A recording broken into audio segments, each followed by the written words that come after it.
Yes.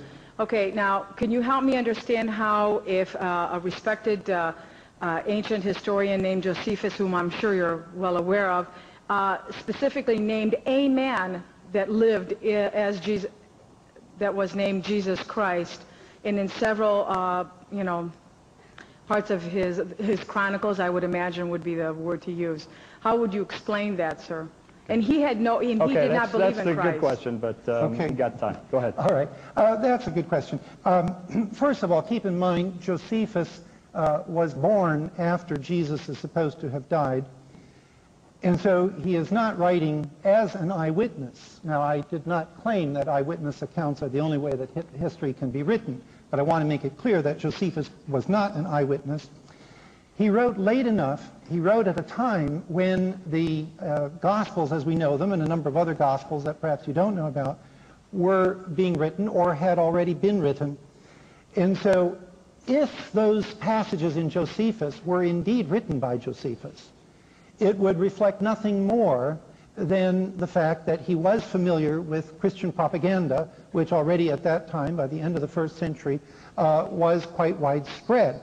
And so actually we would not be too surprised that, in fact, we would expect a lot more historians to mention something, at least just by report, from the evangelists that were sent out.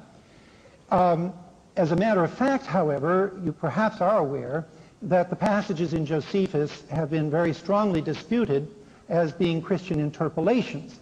The Christians were looking very hard to try to find other documentation, other proof. It was embarrassing that the only proof we had was in the Christian writings themselves. And so a very large number of ancient writers were altered, their writings were altered, and a number of things were actually created too, like the supposed correspondence between Seneca and Paul to give a Stoic philosopher's blessing upon St. Paul. It is quite clear to me that the famous Testimonium Flavianum that we all talk about is indeed a Christian interpolation.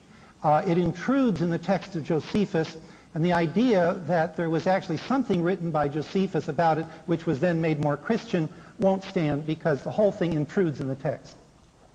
Jesus is mentioned twice by Josephus. This can't be explained away as a result of Josephus knowing only Christian sources, because in his Antiquity of the Jews, chapter 20, section 200, he gives information about Jesus, about the New Testament church not contained in the New Testament. He tells about the martyrdom of Jesus' brother James. He couldn't have gotten this out of the New Testament because James is still alive in the book of Acts, and therefore he's obviously in contact with authentic historical information. It's not an interpolation either because it doesn't intrude. The other passage is connected with two incidences which are confirmed by Suetonius and Tacitus. Also, Josephus' stylistic traits are present in that passage. There was definitely, I think, a Jesus passage in Josephus, even if maybe it was subsequently dressed up a little bit by Christian copyists. R.T. France says it seems safe to assume Josephus spoke of Jesus' wisdom and teaching. Some people called him Messiah, and this, I think, is a consensus of scholarship.